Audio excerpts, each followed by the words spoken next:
6 दिसंबर 1956 को बाबा साहब doctor B.R. Ambedkar इस दुनिया को अलविदा कह गए थे। लेकिन बाबा साहब का आखिरी दिन कैसा था?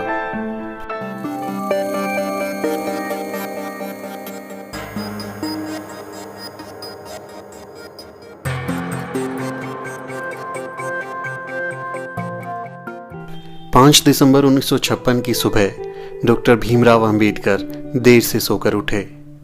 नानक चंद रत्तू उनके उठने का इंतजार कर रहे थे। रत्तू 16 सालों से बाबा साहब के यहाँ सहायक थे। बाबा साहब के उठने के बाद रत्तू ने दफ्तर जाने की इजाज़त मांगी। घर में बाबा साहब, उनकी दूसरी पत्नी सविता अंबेडकर और डॉक्टर मालवंकर थे।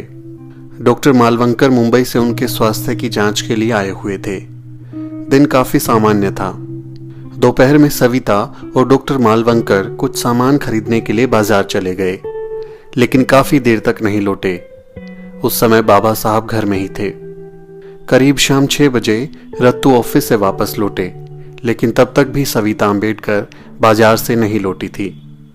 इस बात से डॉक्टर अंबेडकर नाराज हो गए थे। उन्हें लग रहा था कि उनका ध्यान नहीं रखा जा रहा। बाबा साहब गुस्से में थे। रत्तू ने भी उनकी नाराजगी महसूस की थी। डॉक्टर अंबेडकर ने रत्तू को टाइप करने के लिए कुछ काम दिया। काम खत्म करने के बाद रत्तू जाने ही वाले थे कि सविता अंबेडकर जी लौट आई। कहते हैं बाबा साहब इस बात से इतने खफा थे कि उन्होंने सविता को कुछ सख्त बातें भी कह दी थीं। बाबा साहब आप शांत हो जाइए, आपकी तबीयत बिगड़ जाएगी। ये कहते हुए रत्तू ने बाबा साहब को शांत करने की कोशिश की। कुछ देर बाद वो शांत हो गए। उसी रात करीब 8 बजे जैन धर्म का एक प्रतिनिधि मंडल उनसे मिलने आया। ये मुलाकात पहले से तय थी। बाबा साहब बोले, रत्तू, मुझे नहीं लगता कि मैं आज इन लोगों से मिलने की हालत में हूं, लेकिन क्या करूं, ये लोग घर आ चुके हैं। बेहतर है इनसे मिल ही लेता हूं। करीब 8:20 पर बाबा साहब बाथरूम गए। फिर रत्तू के कंधे पर हाथ रखकर वापस ड्राइंग रूम में लौटे, लेकिन वो काफी थके हुए लग रहे थे। पास के ही सोफे पर बैठ गए और आंखें बंद कर ली। कुछ मिनटों तक सब शांत थे। जैन नेता उनके चेहरे की ओर देखे जा रहे थे। थोड़ी देर बाद बाबा साहब ने सिर हिलाया। जैन नेताओं से कुछ देर बातचीत की। उनसे बौद्ध और जैन धर्म से जुड़े कुछ सवाल भी पूछे। प्रतिनिधि मंडल ने बाबा साहब को बुद्ध पर एक किताब भेंट की। ये लोग अगले दिन के कार्यक्रम के लिए बाबा साहब को न्योता देने आए थे। जी शुक्रिया, अगर सेहत ने इजाजत दी तो मैं आपके कार्यक्रम में जरूर आऊंगा, बाबा साहब ने कहा। जब बाबा साहब जैन प्रतिनिधि मंडल से बात कर रहे थे, तभी डॉक्टर मालवंकर ने उनका चेकअप किया। उसके बाद डॉक्टर मालवंकर मुंबई रवाना हो गए। जैन प्रतिनिधि मंडल के जाने के बाद रत्तू ने बाबा साहब के पैर दबाए।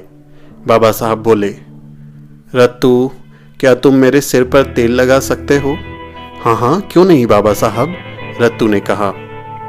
बुद्धं शरणं गच्छामि, बुद्धं शरणं गच्छामि। बाबा साहब आंखें बंद करके गा रहे थे। उनके दाएं हाथ की उंगलियां सोफे पर थिरक रही थी। रत्तू, जरा इस गाने का रिकॉर्ड रेडियोग्राम पर तो बजाओ, बाबा साहब ने सांस खींचते हुए कहा।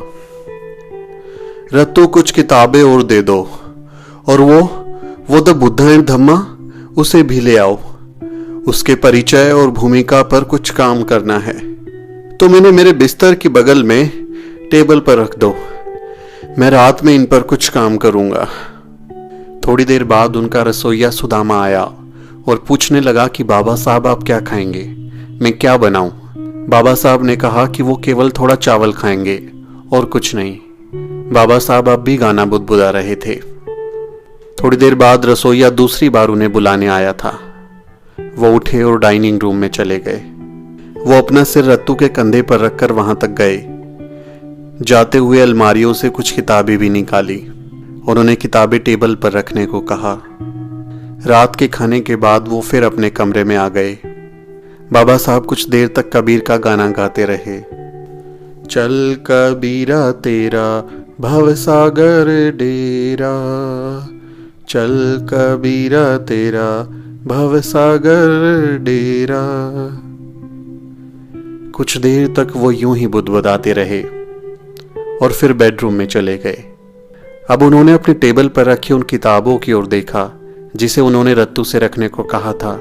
अपनी किताब द बुद्धा एंड हिज धम्मा की भूमिका पर कुछ देर काम किया और फिर किताबों पर ही हाथ रखकर सो गए।